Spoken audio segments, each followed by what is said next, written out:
Come to you mister Mahesh झगडे.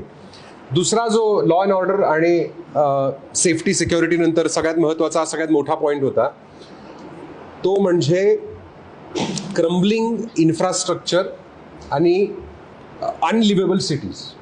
म्हणजे पुण्यासारख्या शहरात एका टोकापासून दुसऱ्या टोकाला जायला 2-2 तास लागणं, रस्ते खराब असणं, पब्लिक ट्रान्सपोर्टची सुविधा नसणं, पाण्याचा नाही, टँकर्स चा वापर खूप वाढलेला आहे गेल्या काही दिवसाचं, बिजली, सडक, पाणी, हे सगळे जे अर्बन इन्फ्रास्ट्रक्चरचे विषय आहेत.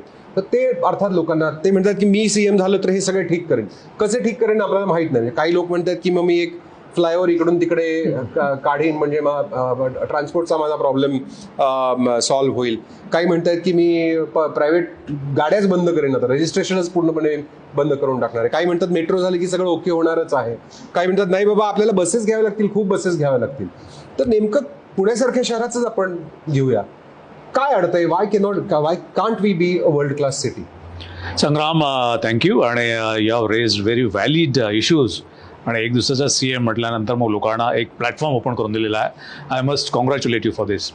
एक असं आहे की याच्यामध्ये आपण फक्त एखादा आजार झाल्यानंतर मग मलमपट्टी करण्याच्या दृष्टीने मग आपण त्याकडे बघतो. आणि मला वाटतं की एक लोकशाहीचं फार मोठी खामी आहे एक की आपण तो प्रश्न झाला की मग त्याच्यावरती उत्तर, पण त्याचं बेसिकमध्ये आपण जात नाही आहे. एक बघितलं पाहिजे की आपण मॉडर्न माणूस म्हणून 70,000 वर्षापासून आहोत. आणि 70,000 वर्षामध्ये जशी जशी लोकसंख्या वाढत गेली तसं तसं आपलं नागरीकरण होत गेलेलं आहे. आणि सन 1800पर्यंत म्हणजे 70,000 वर्षापासून सन 1800पर्यंत फक्त 3% लोकसंख्या ही शहरामध्ये होती. म्हणजे फक्त 3 कोटी लोक. त्यावेळेस जगामध्ये 100 कोटी लोकसंख्या होती 1800मध्ये आणि फक्त 3 कोटी लोक शहरामध्ये होते. गेल्या 200 वर्षामध्ये खरं म्हणजे की 304 झाले टक्के झाले होते, पण तसं झालं नाही. गेल्या 200 वर्षामध्ये 57 ते 58% लोक शहरामध्ये आलेले आहेत. त्याला टर्बो अर्बनायझेशन म्हणतात. म्हणजे लोकांचा फ्लो हा ग्रामीण भागाकडून शहराकडे वाढलेला आहे. आणि हा फ्लो पुढच्या 2-3 दशकामध्ये इतका वाढणार आहे की जगाची 70 ते 80% लोकसंख्या ही शहरामध्ये सामावलेली असेल. आणि आपण किती म्हटलं की नाही आम्ही गावाकडे काहीतरी करू, असं शक्य नाहीये. जगामध्ये कुठलंही मॉडेल असं नाही आहे की ते करू शकलेलं नाही आहे. आणि ते करूही नाही, कारण याचा अर्थ असा आहे की त्याच्यात खूप रिसर्च झालेला आहे, त्याच्यामध्ये आपल्याला वेळ नाही आहे, कारण ते शक्य नाही आहे. आता हे करत असताना याच्यामध्ये जगात असे 50 सेंटर्स त्यांनी आयडेंटिफाय केले की सगळं जग मेजॉरिटी म्हणजे 50 सेंटर्समध्ये असणार आहे. आणि तसं भारतामध्ये 2-3 सेंटर्स त्यांनी आयडेंटिफाय केले. त्याच्यात पुणा पण एक सेंटर आहे की जिथे मोठी लोकसंख्या असेल. आता हे सगळं करताना याची जबाबदारी कोणाची? आता आपण नेहमी जबाबदारी की राजकीय लोक हे पंचिंग बॅग झालेले आहे की राजकारण्यांचं फेल्युअर आहे. बरोबर आहे, त्यांचं फेल्युअर असतंही, कारण शेवटी लोकशाही आहे आणि लोकशाहीमध्ये शासन म्हणजे हे लोकप्रतिनिधी आहे, हे आपण धरलेलं आहे.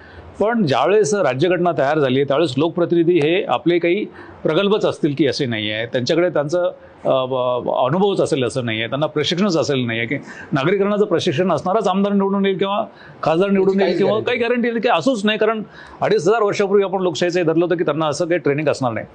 त्याला सपोर्ट करण्यासाठी अशी प्रगल्भ नोकरशाही या देशामध्ये संविधानाच्या भाग 14 मध्ये तयार करण्यात आली. आणि ती सरदार वल्लभभाई पटेलच्या भाषेमध्ये स्टील फ्रेम एकदम कडक असली पाहिजे की जे राजकारण्यांनी चुकीचं सांगितलं तरी त्यांचं ती न ऐकणारी पाहिजे आणि बरोबर सांगणारी न वागणारी पाहिजे, स्पाईन असलेली पाहिजे. मी नेहमी बऱ्याच ठिकाणी म्हणतो की आपल्या नोकरशाहीचं फक्त एकच प्रॉब्लेम आहे की या देशातल्या नोकरशाहीचा जो कणा आहे, स्पाईन आहे, तो मिसिंग आहे. दॅट अपार्ट, हे जर करायचं असेल तर याच्यामध्ये नागरीकरणासाठी धोरण पाहिजे. आपल्या देशाला नागरीकरणाचं धोरण आहे का? अजिबात नाही. 2017मध्ये एक धोरण आलं, त्याला धोरण म्हणायचं की हा प्रश्न आहे. राज्याला धोरण आहे का नागरीकरणाचं? तर राज्याला नागरीकरणाचं धोरण नाही.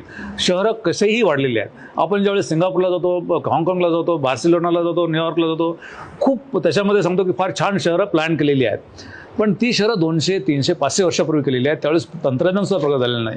आता खरं म्हणजे आपल्याकडे शहरांचं तंत्रज्ञान आखीव करण्याचं खूप चांगलं आहे. असं असतानाही आपली शहरं बकाल होत आहेत. याचा अर्थ असा आहे की ही जी नोकरशाही आहे याचं 100% फेल्युअर आहे. ही नोकरशाही कुठून आहे? तुमचे सचिव नगर विकास असतील, तुमचे आयुक्त असतील, तुमचे याचे टाउन प्लॅनिंगचे अधिकारी असतील, यांनी ह्या देशाला फसवलेलं आहे, यांनी नागरिकाला फसवलेलं आहे. आणि त्याच्यामध्ये मग राजकीय नेतृत्व त्याच्याकडे फक्त त्यांच्या पाठीमागे भरकटच चाललेले आहेत. म्हणजे नोकरशाही राजकारणाच्या मागे नाही, तर राजकारणी हे नोकरशाहीच्या पाठीमागे भरकटत चालले. त्यामुळे हे जे पाप आहे हे पाप केवळ नोकरशाहीचे आहे. आणि हे करताना शक्य आहे का? हे निश्चित शक्य आहे. कसं आहे की आणि याच्यामध्ये घटनेमध्ये त्या सांगितलेलं आहे की 74व्या घटना दुरुस्तीमध्ये की शहरं मोठ्या प्रमाणात वाढणार आहेत आणि त्यांचं प्लॅनिंग करून कसं हे करावं. यासाठी खरं म्हणजे की शहराचा 20 वर्षाचा विकास आराखडा असतो. त्या आराखड्यामध्ये तयार करताना तुम्हाला पुढच्या 20 वर्ष शहर कसं वाढणार आहे, त्याला पाणी किती लागणार आहेत, रस्ते किती लागणार आहेत, किती लोकसंख्या येणार आहे, किती लोकांना रोजगार देण्याची त्याची क्षमता आहे की नाही, याचा हे करून तो आराखडा तयार करणं. तसा आराखडा आपल्याकडे झाला का? आपल्याकडे तसे आराखडे होत नाहीत. हे खरं म्हणजे लोकांनी समजून घेतलं पाहिजे. आराखडे जरी झाले तर त्याची 15, 20, 30% अंमलबजावणी होते. त्यामुळे तेही होत नाही, त्याच्याकडे कोणी बघत नाही आहे. आणि मग शेवटी काय होतं की ट्रॅफिक जाम झालेले आहेत, की रस्ते हे नाही आहेत, प्रदूषण झालेलं आहे, ह्या सगळ्या गोष्टी होतात आणि मग आपण त्याच्याकडे खरं म्हणजे बघतो. सगळ्यात महत्त्वाचं म्हणजे की जर शहराचे प्रश्न जर थांबवायचे असतील तर नियोजन व्यवस्थित झालं पाहिजे. नियोजन हा सगळ्यात मोठा फ्लॉ आहे.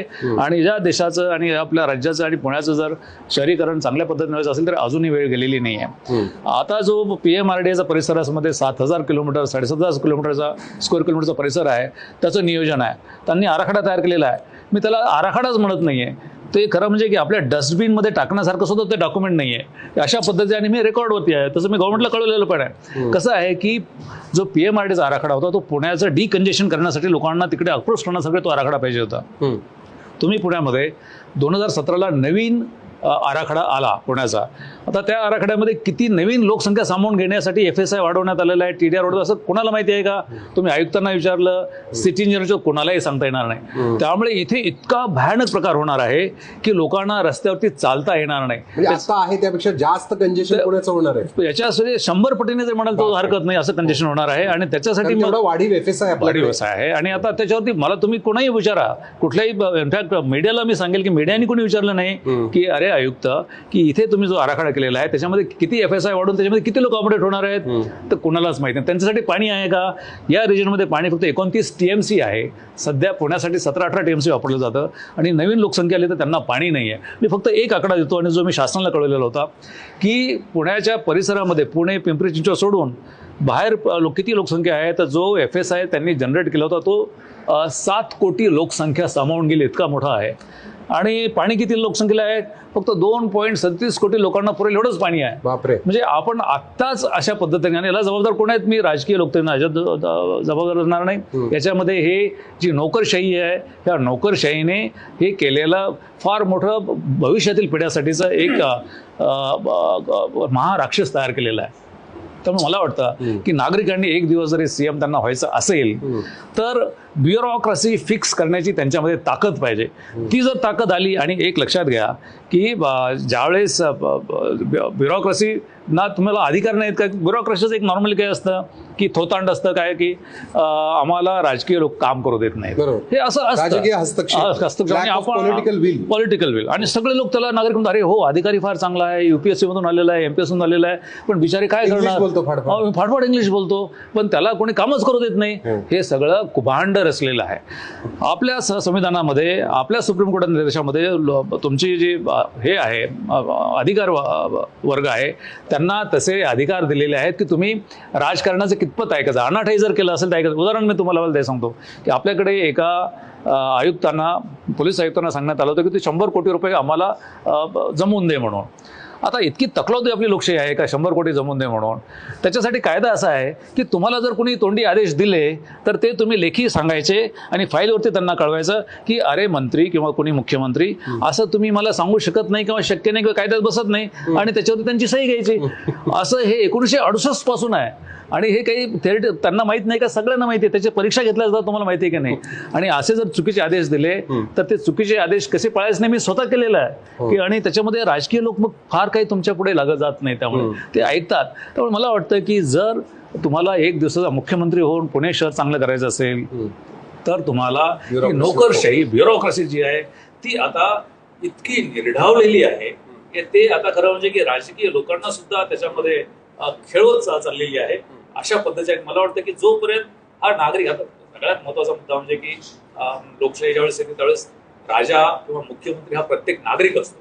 हे कुठेतरी कन्सेप्ट बदलला पाहिजे की ते गव्हर्नमेंट, ते मुख्यमंत्री आणि आम्ही त्यांचे काहीतरी पाल्य आहोत असं नाहीये. मतदार हा राजा आहे, हा कन्सेप्टच कुठेतरी वाया गेला. मायबाप सरकार आपण बंद केलं. आणि याच्यामध्ये जोसेफ स्टिग्लिट नावाचा नोबेल लॉरिएट आहे, अर्थतज्ञ आहे, अजूनही तो चांगलं काम करतो.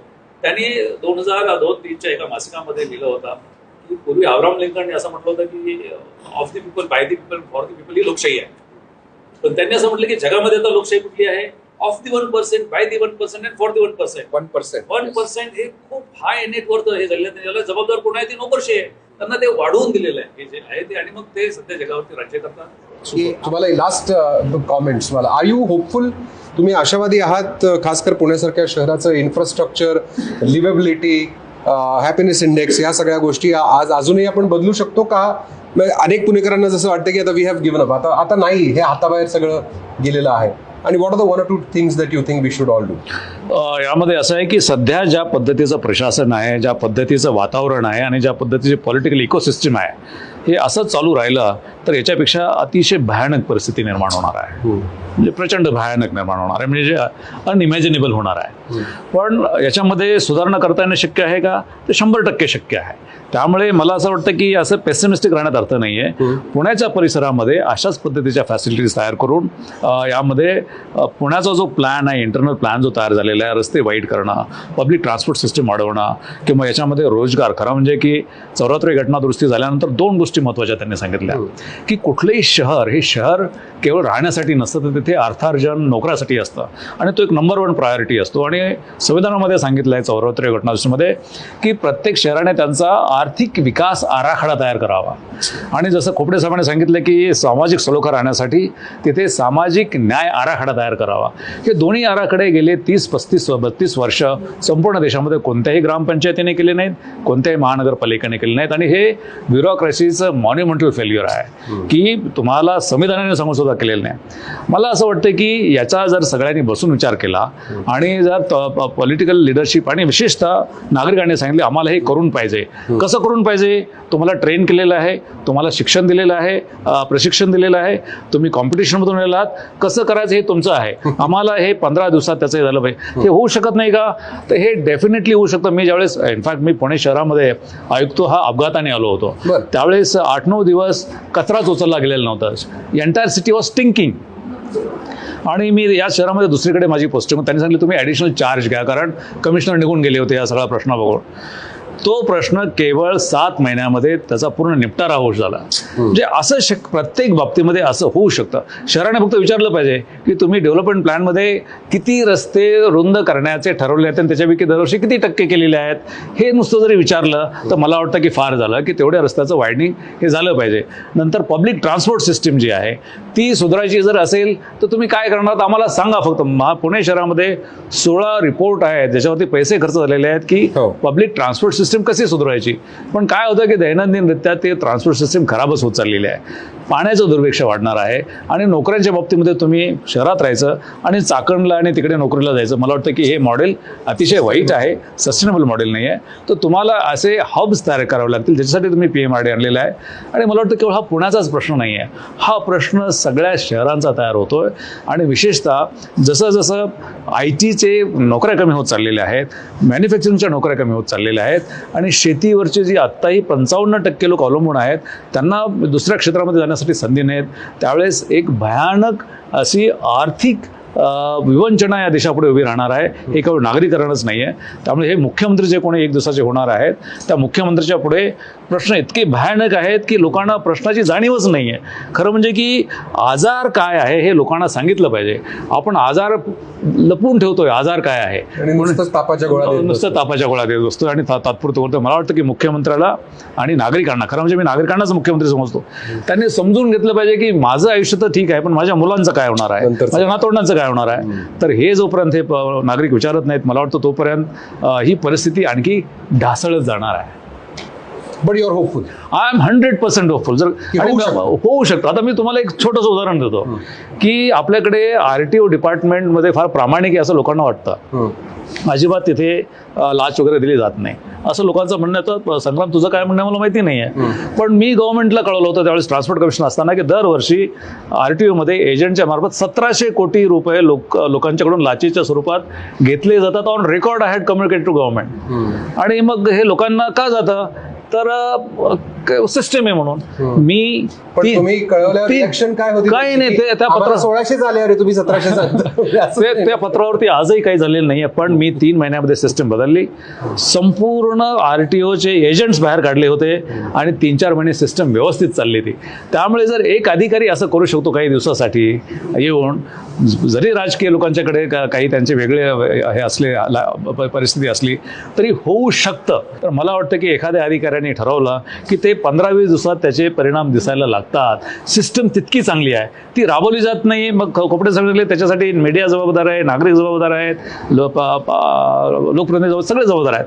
पण संविधानाने हे सगळं होणारच आहे आणि त्यामुळे हे सगळं चुकीचंच होणार आहे. म्हणून त्याच्यावरती जबाबदारी टाकलेली आहे ती ब्युरोक्रेसीवरती, की तुम्ही तरी कमीत कमी असे राहा की ही परिस्थिती तुम्ही चांगली करू शकाल. आणि मला खात्री आहे की ब्युरोक्रेसीने ठरवलं तर पॉलिटिकल करप्शन किंवा पॉलिटिकल जे काही सध्या चालू आहे त्याच्यासुद्धा टर्न अराउंड होऊ शकतं आणि देश, समाज, शहरं चांगल्या पद्धतीने होऊ शकतं. Wonderful. Both are very inspirational. तुम्ही मला जे सोशल मीडियावर तुम्ही फॉलो करता तर ते हे दोघं माझ्यापेक्षा खूप जास्त ॲक्टिव्ह आहेत सोशल मीडियावरती. दोघंही सारखे लिहित असतात, महत्त्वाच्या विषयांवर लिहित असतात. You must search them. Suresh Khopde, Mahesh झगडे, थँक्यू व्हेरी मच. थँक्यू संग्राम. खूप महत्त्वाचे विषय, क्लिष्ट विषय तुम्ही सोपे करून सांगितले आणि ही फक्त सुरुवात आहे. कारण तुम्ही तुमच्या प्रत्येक वाक्याच्या मागे 15-20 पानं कमीत कमी लोकांनी वाचावीत, म्हणजे त्याचा उलगडा होत जाईल. So thank you very much for being our एक दिन का मुख्यमंत्री. मी संग्राम खोपडे, बिग FM धुन बदल के तो देखो.